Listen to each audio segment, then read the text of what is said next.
हे friends, मेरा case आपका स्वागत है एक बार और बहुत ही इंटरेस्टिंग नॉलेजेबल वीडियो के साथ आपके बीच में। ज़्यादातर पेरेंट्स टेंशन में रहते हैं, बहुत ही परेशान रहते हैं कि मेरा बच्चा या बच्ची पढ़ाई में बहुत ही कमज़ोर है, अच्छे से अच्छे स्कूल में क्यों ना डाला जाए, बढ़िया से बढ़िया महंगे से महंगे कोचिंग सेंटर में भर्ती करवाते हैं पढ़ने के लिए, बहुत ही मेहनत करते हैं उनके पीछे, फिर भी अच्छे मार्क्स या अच्छे नंबर्स लेकर नहीं आते। और इन्हीं के कारण ज़्यादातर जो पेरेंट्स हैं वो टेंशन में रहते हैं कि बड़ा होकर क्या करेगा, कैसे आगे बढ़ेगा, कैसे पैसे कमाएगा। सो अगर फ्रेंड्स आपके घर में भी ऐसा कोई बच्चा या बच्ची है जिनको लेकर आप अक्सर परेशान रहते हो, तो आपके लिए वीडियो है। ऐसी 7 बातें मैं आपके बीच में रखने वाला हूँ जो आपको न केवल सुनना है, सुनने के साथ साथ समझना भी है, याद भी रखना है। और सबसे बढ़िया बात, आपको ये वीडियो सुनने के बाद दिल पर पत्थर रखकर भी कुछ डिसीज़न भी लेने पड़ेंगे। जो डिसीज़न आपका अभी थोड़ा लगेगा डिफ़िकल्ट या हैवी, लेकिन आगे वाले दिनों में आपका टेंशन कम कर सकते हैं। फ्रेंड्स, ज़्यादातर लोग तनाव में या परेशानी में या टेंशन में क्यों रहते हैं? वो कुछ डिसीज़न नहीं ले पाते। अगर आप प्रेशर में हैं आपके बच्चों की पढ़ाई को लेकर, तो आपको कुछ डिसीज़न लेने रहते हैं, लेकिन ज़्यादातर पेरेंट्स डिसीज़न नहीं लेते हैं, ऐसे ही बातों को खींचते रहते हैं और इन्हीं के कारण परेशानी और बढ़ती है। सो कुछ ऐसी 7 बातें मैं आपके बीच में रखने वाला हूँ। आपको सुनना है, समझना है, याद रखना है और डिसीज़न पर आना है। सबसे पहले, बच्चे जो कमज़ोर होते हैं उनके लिए आपको आपके दिमाग में और बच्चों के दिमाग में पहली ये बात डाल देनी है, चाहे कुछ भी हो जाए, बच्चे को मिनिमम टू मिनिमम ग्रेजुएशन तक पढ़ाना है, चाहे कुछ भी क्यों ना हो जाए। ये आपको दिमाग में एक बात डाल देनी है। अगर बच्चे के दिमाग में आपने ये डाल दिया कि तू कुछ नहीं कर पाएगा, तू कुछ आगे नहीं बढ़ पाएगा, अच्छे नंबर लेकर नहीं आएगा, तो ये बात अगर उसने दिमाग में डाल दी तो यही सोचता रहेगा और पढ़ाई के रिज़ल्ट में भी इनकी इफ़ेक्ट बनी रहेगी। सो आपको खुद को और आपके घर में ऐसा कोई बच्चा या बच्ची है तो इनके दिमाग में एक बात डाल देनी है कि कुछ भी करके ग्रेजुएशन तक पहुंचना है। वो कैसे पहुंचा जा सकता है उसकी बात अभी करूंगा। पहली बात ये कर दी आपके सामने, मिनिमम ग्रेजुएशन तक पढ़ाना है। ग्रेजुएशन तक क्यों पढ़ना है आपको भली भांति पता है, अच्छे से पैसे कमा सकता है, अच्छी जॉब कर सकता है। अगर लड़की है तो फ्यूचर उनका अच्छा बन सकता है, उनको अच्छा घर मिल सकता है। नंबर 2, पढ़ाई के साथ साथ, अगर कमज़ोर है लड़का या लड़की, पढ़ाई के साथ साथ हर बच्चों को कुदरत ने कुछ ना कुछ एक्स्ट्रा ऑर्डिनरी स्किल दी है, चाहे वो स्पोर्ट में हो, चाहे वो अदर एक्टिविटीज़ में हो। वो साइड बाय साइड आपको आइडेंटिफाई करते रहना है ताकि उनमें जो फील्ड में बच्चा अच्छा है या अच्छी है, वो फील्ड में आप आगे वाले दिनों में उनका करियर बना सको। पढ़ाई में थोड़े बहुत कम मार्क्स, कम नंबर लेकर आएगा तो पैरेलली साइड बाय साइड जिनमें वो बच्चा अच्छा है या बच्ची अच्छी है, उनमें आप उनका करियर बना सकते हो। तो ये आइडेंटिफाई करने की जिम्मेदारी एज ए पेरेंट आपकी है। नंबर 3, बहुत ही important, we are into education industry and also we are into counselling. बहुत सारे हमारे पास पेरेंट्स आते हैं और हमसे पूछते हैं, सर ऐसा कुछ जादू दीजिए, कुछ यहाँ पे हाथ में बांध के दीजिए, कुछ गले में पहनने के लिए दीजिए, कुछ ब्रेसलेट दे दीजिए, कुछ मंत्र तंत्र कुछ दे दीजिए, ऐसा कुछ दे दीजिए जिससे चमत्कार हो और बच्चा पढ़ाई में अच्छे से नंबर लेकर आए और बच्चा पढ़ाई में आगे बढ़े। सो फ्रेंड्स, पहले मैं आपको बताना चाहूँगा, आप कोई वीडियो सर्च करोगे पढ़ाई के बारे में तो भी यही सारी बातें सामने आती हैं और ज़्यादातर लोग भ्रम फैलाते हैं और लोगों को या अंधश्रद्धा को बढ़ावा देते हैं। अगर ऐसे मंत्र देने से या ऐसे कोई कुछ घर में दीवार में ऐसे कोई तस्वीर लगाने से अच्छे नंबर आते तो शायद इंडिया जो है वो दुनिया में पढ़ाई में नंबर 1 होता। दुनिया की जो टॉप मोस्ट यूनिवर्सिटीज़ है उसमें इंडिया की बहुत सारी यूनिवर्सिटी जो है वो बहुत पीछे है। मैं यही आपको बात समझाना चाहता हूँ, आप कभी भी पढ़ाई के बारे में अंधश्रद्धा में न पड़िएगा। आपको मोबाइल लेना हो तो कहाँ जाते हो? ऑफकोर्स मोबाइल की दुकान में। फ्रूट्स लेने होते हैं तो फ्रूट्स की दुकान में, वेजिटेबल लेना होता है तो सब्जी की दुकान में। तो जब बात आती है बच्चों की पढ़ाई की तो आपको कहाँ जाना चाहिए? एजुकेशनल एक्सपर्ट के पास। लेकिन लोग जाते हैं कुछ और जगह पे जहाँ से ये सब मिलता है, ये कर लो वो कर लो, इतना पढ़ लो, इतना यहाँ कुछ बांध दो, अच्छे नंबर आ जाएंगे। सो आज तक न किसी के नंबर आए हैं न किसी के नंबर आएंगे। केवल और केवल टेम्पररी आपकी मन को शांति मिलेगी, परमानेंट सॉल्यूशन नहीं मिलेगा। तो परमानेंट सॉल्यूशन यह है दोस्तों, कभी भी पढ़ाई के मामले में अंधश्रद्धा में नहीं पढ़ना है, ये आपको ध्यान रखना है। नंबर 4, बहुत ही इम्पोर्टेंट, ऐसे बहुत सारे स्टूडेंट होते हैं जो सर हमको ये स्कीम मिली है, हमको फ़ीस नहीं भरनी पड़ती है, गवर्नमेंट की ये स्कीम के तहत हम लोग पढ़ रहे हैं, तो इसी के कारण इंग्लिश मीडियम में सिलेक्शन हुआ तो इंग्लिश मीडियम में बच्चे को डाल दिया, गुजराती मीडियम में सिलेक्शन हो गया तो गुजराती मीडियम में पढ़ रहा है। आपको यह ध्यान में रखना है। अगर मैं आपको एक क्वेश्चन पूछूं कि आपको करेले की सब्ज़ी पसंद है, आप बोलोगे नहीं, फिर भी मैं आपको बोलूं कि आप यही खाते रहो यही खाते रहो, तो क्या आप खाओगे? आपको हजम नहीं होगी।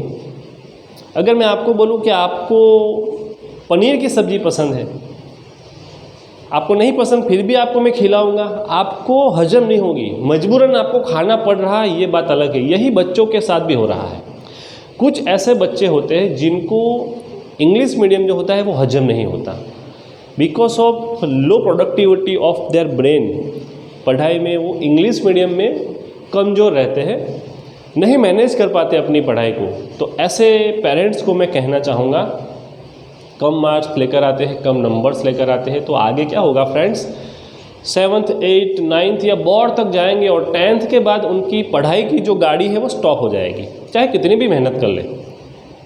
उनके 10th के बाद मुश्किल से वो लोग बाहर निकल आते हैं। अगर गवर्नमेंट ने अच्छा रिज़ल्ट पब्लिश कर दिया कि चलो अभी ये टाइम पे रिज़ल्ट अच्छा देते हैं, जिन्होंने अच्छा नहीं भी लिखा लेकिन गवर्नमेंट ने कुछ चेंजेस किया, तब जाकर कुछ बच्चे मुश्किल से पास होते हैं, फिर आगे जाके 12th में और स्टॉप हो जाते हैं।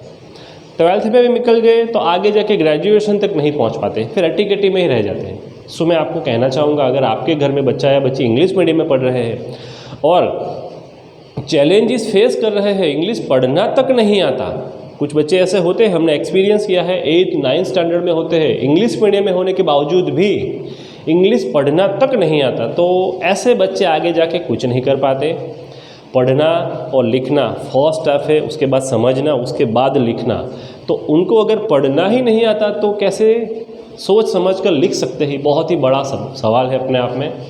सो आज से अगर कुछ पेरेंट्स हैं जिनके घर में ऐसे बच्चे हैं इंग्लिश मीडियम में पढ़ने के बावजूद भी इंग्लिश पढ़ना तक नहीं आता, तो ऐसे पेरेंट्स को मैं मैसेज देना चाहूँगा, कृपया करके आप मीडियम चेंज कर लीजिए, किसी एजुकेशनल कंसल्टेंट या जो काउंसलिंग करते हैं ऐसे लोगों से आप मिलिए और राय लीजिए और फिर डिसीजन लीजिए, ताकि बच्चों का फ्यूचर बर्बाद ना हो। क्योंकि मिनिमम ग्रेजुएशन तक पढ़ाना है, तो ऐसे ही कभी कोई बच्चा ग्रेजुएट नहीं होता, उनको अच्छे से पढ़ना लिखना आना चाहिए। क्योंकि जब आगे हायर स्टडी में जाएंगे तब बहुत लंबे लंबे क्वेश्चंस आते हैं, उनके आंसर भी लंबे लंबे होते हैं, तो कैसे लिख पाएगा अगर उनको पढ़ना तक नहीं आता।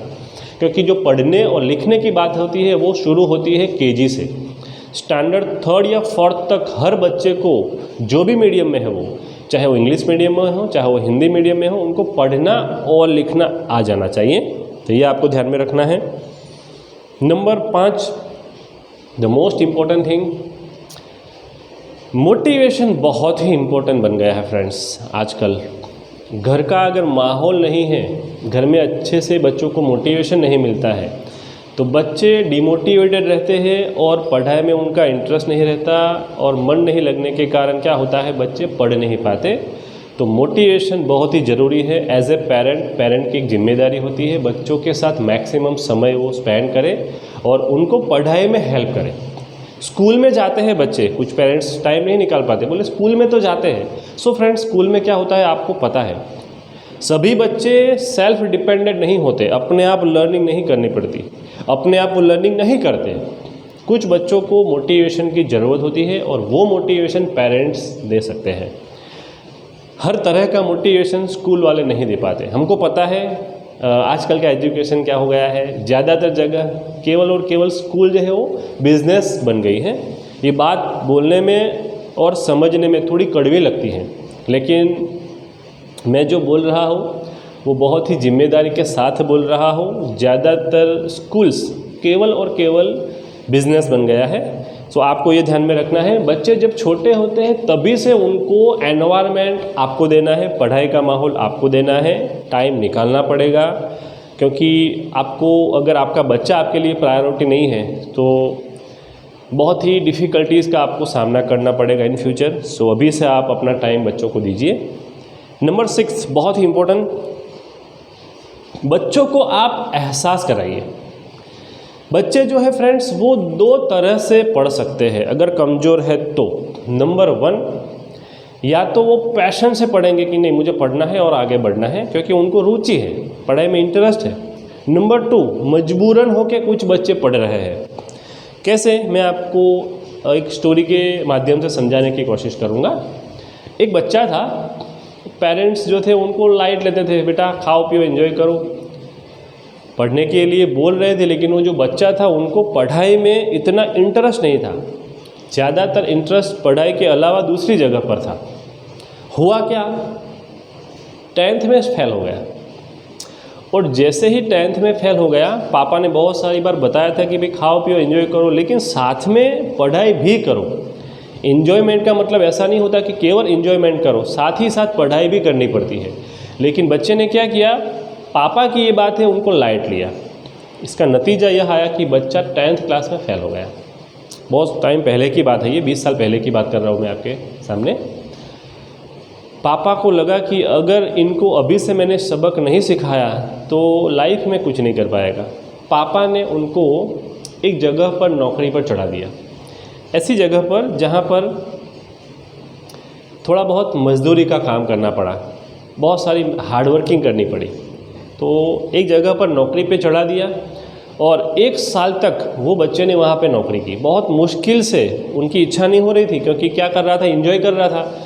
फिर जैसे ही स्कूल छूटी, बहुत मुश्किल से सवेरे उठता था और नौकरी पर जाता था। हाथ में टिफ़िन का डब्बा, सवेरे 10 बजे जाएगा, शाम को 9 बजे आएगा। पूरा दिन वो हार्ड वर्क करेगा। उनका जो अच्छा सा फिज़िकल फिटनेस था, खाने पीने में थोड़ा वो तगड़ा था, तो नौकरी करते करते, हार्ड वर्क करते करते, मजदूरी करते करते वो ऐसा हो गया। और 1 साल के बाद उसको रियलाइज़ हुआ कि क्या पूरी लाइफ मुझे यही करना है। उसने बैठा और डिसीज़न लिया, पापा से रिक्वेस्ट की कि पापा आप मुझे आगे पढ़ाइए। पापा भी चाहते थे कि ये बच्चा जो है एक दिन सामने से आएगा और सामने से आकर मुझे पूछेगा कि पापा मुझे पढ़ाइए। फ्रेंड्स, यहाँ पर एक बात आपके सामने में बीच में रखना चाहूँगा, खुद से जो पढ़ता है ना वही पढ़ता है। मजबूरन धक्का मार के जिसको पढ़ाया जाता है ना, वो बहुत आगे नहीं जा पाते। ये बच्चे ने पापा से रिक्वेस्ट की और पापा ने बोला कि बेटा अगर तुमको पढ़ना है तो दिल लगाकर, जी जान से, मेहनत से, ईमानदारी से, हार्ड वर्क के साथ पढ़, तभी मैं तुमको पढ़ाऊँगा। ये बच्चे ने रियलाइज़ कर लिया था कि पापा 1 साल में मुझे पता लग गया कि पूरी लाइफ में ऐसे नहीं निकाल पाऊँगा। और वो बच्चे ने एडमिशन लिया, अच्छे से 10th क्लियर किया, बढ़िया मार्क के साथ क्लियर किया, 11th 12th, और आगे भी वो रुका नहीं, अच्छे से नंबर लेकर आया, अच्छी जगह पर अच्छा काम कर रहा है। सो ये एक बात है। मैं ऐसा आपको नहीं कहना चाहता कि आप अपने बच्चों को पढ़ाओ मत या 10th तक पढ़ाने के बाद उनको नौकरी धंधे पर लगा दो, लेकिन जहाँ जहाँ भी हार्डवर्क का काम हो रहा है, मजदूरी का काम हो रहा है, बच्चों को कभी ऐसी साइट्स पर लेके जाओ, उनको विजिट करवाओ, उनको वो पेन एक्सपीरियंस करवाओ, उनको पूछो जो लोग काम कर रहे हैं कि आप हाउ डू यू फील, आप कैसा फील कर रहे हो। तब जाकर बच्चों को ये रियलाइज़ होगा कि नहीं, अगर अभी से पैशन से नहीं पढ़े तो पूरी लाइफ यही करेंगे। इट इज़ बेटर आप पैशन से पढ़ो। और number 7, last not but the least, उनको समझाइए सफलता कैसे मिलती है। क्योंकि बच्चे जो होते हैं वो ज़्यादातर उनका जो मन होता है वो खेलने कूदने में रहता है, तो उनको आप थोड़ा गाइड कीजिए, थोड़ा मोटिवेट कीजिए। वो 5 बातें मैं आपके सामने शेयर करूँगा, आप उनको समझाइए, उनके सामने ये 5 बातें आप शेयर कीजिए। अभी तक जो समझाया वो तो साथ ही साथ शेयर करना है, समझना है, याद रखना है और इम्प्लीमेंट करना है। और ये 5 बातें बच्चों को ऑलवेज मन लगाकर इंटरेस्ट के साथ पढ़ना है। जैसे वो बच्चा 1 साल नौकरी किया, उसके बाद उसको पता चल गया कि कैसे पढ़ा जाता है, कैसे मार्क्स लिए जाते हैं, कैसे आगे निकल कर जा सकता है, तो मन लगाकर वो बच्चा पढ़ा। उसके बाद उसने हार्डवर्क किया। देखो, मन लगाकर पढ़ने का मतलब और हार्डवर्क से पढ़ने का मतलब अलग अलग होता है। हार्डवर्क के साथ उन्होंने पढ़ाई की। नंबर 3, फुल फोकस के साथ उसने पढ़ा। जनरली क्या होता है, अभी आप ये वीडियो देख रहे हो तो आप ये वीडियो देखते देखते यहाँ पर 100% नहीं हो, आपके बैक ऑफ द माइंड और भी कुछ ना कुछ ख्याल, कुछ ना कुछ विचार, सोच चालू ही रहता है। सो आपको जब ये वीडियो देखकर या वीडियो देखने के साथ साथ डिफरेंट काइंड ऑफ थॉट्स आपके ब्रेन में आते हैं, तो बच्चे जब पढ़ते हैं, पढ़ाई लिखाई करते हैं, तो उनके ब्रेन में भी अलग अलग ख्याल आते रहते हैं। तो 100% फोकस के साथ अगर पढ़ाई की जा सकती है तो अच्छे मार्क्स भी आ सकते हैं। Number 4, they have to maintain 100% consistency. लगातार कंटिन्यूस पढ़ना है। 2 घंटे बैठे, 1 घंटा बैठा, फिर थक गया, कंटाला आता है, ऐसा नहीं करना है। 100% कंसिस्टेंसी के साथ लगातार कंटिन्यूस पढ़ना है। जब एग्ज़ाम आती है तब, खास करके हायर स्टूडेंट्स के बच्चों के लिए जो 10th में है या 12th में है। नंबर 5, गोल सेट कीजिए। 100% अपने गोल के प्रति डेडिकेशन के साथ, डिटर्मिनेशन के साथ आप पढ़ाई कीजिए। जब तक आप अपने गोल को अचीव नहीं करते तब तक दिमाग में और कोई काम, और कोई ख्याल, और कोई थॉट्स और कोई एक्टिविटीज़ कभी नहीं आनी चाहिए। गोल, एक ही गोल, वो है केवल और केवल पढ़ाई का। इतना करने के बाद मैं नहीं मानता कि आपको सफलता नहीं मिलती। सो फ्रेंड्स, यहाँ पर बच्चों को ये सारी की सारी बातें जो है वो आपको समझानी है। पैसों का वैल्यू आपको उनको समझाना है और पढ़ाई का वैल्यू भी आपको उनको समझाना है। सो यहाँ पर ये 7 बातें जो मैंने आपके सामने रखी, मैं कोशिश करूँगा अलग अलग वीडियोस के माध्यम से कि मैक्सिमम प्रोडक्टिविटी है वो बच्चों में से बाहर लाई जाए। So thank you so much for watching this video. हमारे जो वीडियो होते हैं वो रियलिस्टिक होते हैं। यूट्यूब वाले जो वीडियो होते हैं अलग अलग टाइप के, ऐसे वीडियो नहीं होते। हम बहुत सारा रिसर्च करते हैं, केस स्टडीज़ करते हैं, हमारा एक्सपीरियंस होते हैं, हमारे ऑब्जर्वेशंस होते हैं और सब बातों को क्लब करके हम वीडियोज़ बनाते हैं। So this is just for you. Thank you so much for watching this video.